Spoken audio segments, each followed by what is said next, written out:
the Magic Millions. Skirt the Law has taken over and kicked away. Skirt the Law's in front, and Skirt the Law's all too good. Skirt the Law's won by length and a half. Welcome to this week's edition of the Final Gallop. It is episode 334 and is proudly supported by the Brisbane Airport Hotels Group. This week we're going to preview our runners for Doomben on Saturday, as well as Skirt the Law in the Group 2 Sapphire Stakes at Randwick. Morning, Tony, a big weekend ahead. But firstly, looking back at a couple of nice wins last Saturday with Hurt So Good and Boomtown Boss at Eagle Farm. Yeah, good morning, Claire. Good morning, everyone. Yeah, it was a good day last Saturday. I thought Boomtown Boss was really good. He's a very promising 3-year-old and off a mixed up prep to get him there with the amount of rain and stuff we've had lately. I think he did an amazing job. Emily rode him particularly well, and she backed up her 50th Metro winner for the season, so well done to her. Hurt So Good was great. He was back to the 1,000, and Maloney gave him an absolute peach of a ride. So they were both really good. I thought Eagle Farm played pretty well. That low rail, they got off fence, which I sort of expected. Just chopping up a little bit. That worries me a little bit coming into the carnival. I'm sure the boys here have got that track under control. But hopefully good day's racing, and hopefully on to an even better day this Saturday. Absolutely. Also, it's been a big week on the sales front with the English Easter sales in Sydney. We came away with 4 well-bought yearlings, a colt by Farnan and fillies by Home Affairs, Ole Kirk and I Am Invincible. Yeah, a really good sale for us. I mean, the average was quite high and the sale was very strong, which it always is. It's a very compact bunch of yearlings, which they're the to a degree the creme de la creme of what's about. So it was always going to be a strong sale. We had to stump up for the one filly we really liked, which went in a partnership with First Light, which was fantastic, and 100%. I thought we got her really well. She sold out very, very quickly with the expressions of interest that we had. And the other 3 we bought on the first day, we bought them really well around the edges, and that's just all the good work that John and the team all do. Him and Andrew getting there and doing all that work at the sale so we can buy horses where we feel a good value at what is a premier sale. So overall, it was a really busy few days, but it was a great sale for the stable. Okay. Now on to day 2 of the championships at Randwick. We'll have Magic Millions winner Skirt the Law lining up. The rail will be in the 3-metre position. The track's currently a soft 6, mostly sunny, warm days ahead with a forecast for an odd shower here or there. Yeah, well, I hope they get a few showers. I'd like the track to be a little bit wetter. A trial the other day at Newcastle was breathtaking on a really heavy ground, but I think she's just in really good order now. We sent her down to Newcastle to train her off Bob's farm, which is on the beach there, just to really get her feet under control, which has been what's been plaguing her for some time, and it appears to have done the job well. She feels terrific, looks terrific.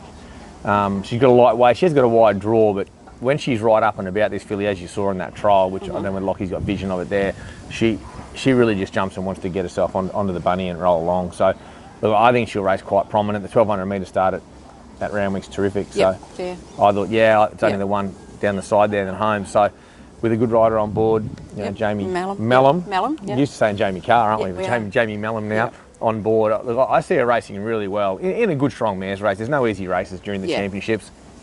I thought Randwick raced fantastic last week. Okay, she is in race 10, which is the Group 2 Sapphire Stakes, and as you said, will be ridden by Jamie Mellum, carrying 54 kilos, and she's drawn barrier 12. Okay, on to our preview for Doomben on Saturday. The rail will be in the 3-metre position with the track currently a soft 5, and there is a shower or 2 forecast for this week. How do you think the track's going to play? Well, it depends on that shower or 2. I really don't want that shower or 2. 3-metre rail is a great rail at Doomben. It's mostly quite a fair track. But any rain at this time of the year now, with the amount of rain that we've had up here this year, it really does affect the track. So it's a bit of an eye to the sky job, this, and I get sick of saying that every week at the moment. It'll just depend on what we get on game day. If we miss it on Saturday, the track will race terrific. Okay, well, you've got till race 5 to figure it out, which is our first runner, and that will be in the Class 6 handicap over the 1,615 metres, and that is free carry, and he'll carry 54 kilos with Emily Lang's 1.5 kilo claim, and he's drawn barrier 14. He's paying $6.50 to win and $2.30 for the place. After 2 wins to start his prep, he stepped out to the 1,800 metres last time and was just a run down late carrying the big top weight. Back to the mile here, but a pretty sticky draw. Yeah, I'm not worried about the draw for him. He's a nice roll forward sort of horse. He won off a wide draw with a big weight 2 starts ago at Doomben. She gave him an absolute peach of a ride. So, I'd expect something similar, to be honest. He's in really good order, the horse. The fact that he's dropping so much in weight, and I don't know how good this grade is either. I think he's well in this race, really well in it. The favourite, I thought, won quite okay on a wet track the other day, beat Untitled Valhalla, which I don't know is a genuine miler. So I thought this horse was going great. He's going really good. I expected him to race well. 1800 was just too far the other day. Trainer error. I had to try something. I just didn't have the right race in front of me, so I tried again. That won't ever happen again. We'll never see him try that one again. No. But I think he's very well placed in this mile. Okay, then we go to race 6, which is the Class 3 plate over the 1110 metres. We'll have 3 runners in this. We'll start with Devastating. He'll carry 60 kilos, and Ryan Maloney will ride him, and he'll jump from barrier 14. He's paying $17 to win at the moment and $5 for the place. He hit the line strongly first up over the 1,000 at Eagle Farm, out to the 1110 now. Good second up record, but a tough draw. Tough draw, but he's a horse that likes to be ridden quiet these days. He used to be a jump and run up on speed sort of horse. Likes to find his feet and run on. So the barrier's not that big a disadvantage. Probably should have finished a bit closer first up. Ryan dropped his whip at a crucial stage, and that just peaked him late. You know, I think, and any giver in the track doesn't sort of worry him. So he's a nice enough horse for this grade. I think he's over the odds. Okay, then we have Certainlycan. He'll carry 56.5 kilos with Emily Lang's 1.5 kilo claim, and she's jumping from barrier 1. Strong win from the front 2 starts ago, and then struggled late on the soft 6. Drawn well for Emily, and fingers crossed for a better track for her. Definitely needs good ground. If any rain comes, it won't run. If it gets good ground, it'll run very well. Okay, then we have Sicilian. He'll carry 56.5 kilos. Angela Jones on board, barrier 8, paying $6.50 to win at the moment, and $2.50 for the place. Respectable second when first up at Eagle Farm on a soft 7. Should appreciate better going on Saturday. Should have won first up. Really messy race. Had to do a mountain of work when it didn't probably need to. Can make amends. Going very good, better than this grade. So I think it's out of the 2 fillies, but the track will be the key. But I've got a real leaning towards Sicilian here. I think she's going super. Okay, lovely. We move on to race 7 now, which is the cutest 3-year-old Quality fillies handicap over the 1,350 metres, and it's a nice cutest prize money race. And we'll have Maragical, who's over the back of the box there. She did come over, but then she decided she wanted to go away. She is a cutest filly and will carry 56 kilos with Emily Lang riding barrier 5. She's paying $14 to win at the moment and $3.80 for the place. Had things go against her both runs this preparation. Oh, she's being talkative now. Last time she didn't appreciate the soft 6 at this track and trip, and she should get a good track this time and drawn for a better run. She just blew out the other day. She was probably entitled to. Had a bit of a setback off that first run, and I thought she was better, but not at her best. The turnaround into this, she's going to be so much better. She just doesn't want any rain. She's one of the few better than Reddies that doesn't like much cutting the ground. She wants good ground, but she's a big improver. I know this is a decent sort of race. This goes on to our fillies circuit into the Winter Carnival, but she's well and truly up to a race like this. We just need the weather to be on our side, but you'll see a much fitter, more improved horse off that last run. Okay, we go to race 9 now. The Quality Handicap over the 1,350. We'll have 4 runners in this. First one we'll talk about is Warby, 54 kilos. Andrew Million rides barrier 16, and he is paying $5.50 to win and $2.20 for the place. Coming off a last start win over the 1,400 at Eagle Farm. Good record at this track and trip, but the draw won't help. Draw doesn't help, and if we do get rain, I doubt I'll run him. He loves good ground, so I'll just see what I do with him. He's going really, really well. I think he prefers Eagle Farm better. Okay. He can run well here. But he needs things to suit for him, so I'm 50-50 on Warby. Okay, the next one is Devastate, 52.5 kilos with Angela Jones in the saddle, and he's drawn barrier 8 and is paying $6.50 to win and $2.50 for the place. He has strung 3 second placings together from his last 3 starts, drops back from the mile in this and gets in with a nice lightweight. I like him back to the 1,350. Any rain around enhances his chances, digging his toe into the ground. I think he's going super.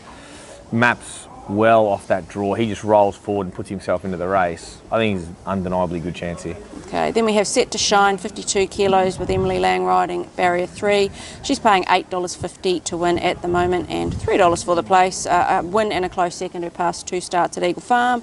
Her last 2 starts at this track and trip have been wins last preparation. I like her too, this filly, this mare. She's come a long way in her preparation. I thought she raced well here. I saw enough speed for her to get a drag. I think the other day when she was in front, she just doesn't love that style of racing. You see she hits the flat spot and she's just unsure of letting go. She was tough without being brilliant the other day. I think if there's enough pressure and she lobs into that second or third pair, you'll see a much, much better filly. So I think she can run a race, any rain around, doesn't hurt her. She can handle very rain-affected tracks. So one of the few Vinnies that loves a wet track. So I think she'll run particularly well. I think her and Devastate map really well. Okay. And the fourth one is Blakmax. He'll carry 52 kilos. Nikita Berryman will ride him from barrier 15, and he is paying $31 to win and $8 for the place. A hidden first up run tucked away on the fence and a blanket finish. A good second up record and a good record at the track and distance, but the draw is terrible. Yeah, it worries me being right up in grade with him too. I think he's better placed down a grade, but he's a real drought breaker, that horse. He hates the wet, and every time he's in it rains. So any rain for him, he just won't run, and we go back and find something else. But yeah, he'd be my fourth pick out of those, I'd say. Okay, and how you place the two, the Devastate and Set to Shine, they're the two, the gelding and the mare. Okay. I think they're the two there. Okay. We are into the final furlong of this week's Final Gallop. Who is your best winning chance at Doomben on Saturday? Yeah, I don't know whether it's free carry or Sicilian. I'm going to go free carry. Okay.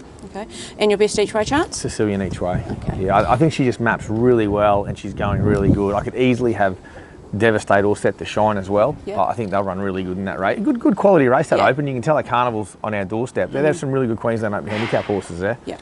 Okay, now your best at the provincials. We've got the Gold Coast on Friday, Rockhampton and Toowoomba on Saturday, and the Sunshine Coast Sunday. Well, I wouldn't be cruel enough to Jamie, Darren and the team at the ERC, that's for sure, and Big Dave. I wouldn't tip Big Demeanor. No.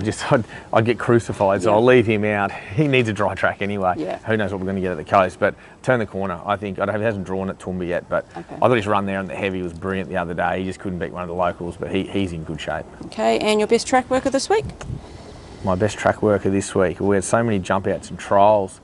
This week was where most of the business was, but I thought Sicilian of the runners going in, I think her fitness has really come on. She's a gross little chunky thing, and off a good layoff, I thought her work was great in the way she recovered.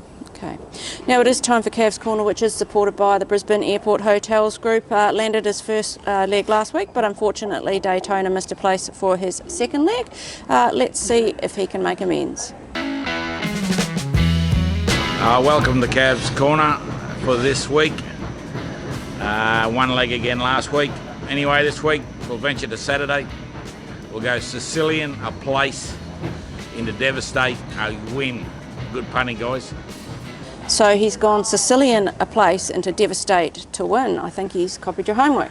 He was stiff last week. Yeah. Geez, he was stiff. Once Daytona got so far out of the race, it was going to be hard. But geez, he hit the line good. I think he ran fifth or something, but he clearly should have run top three.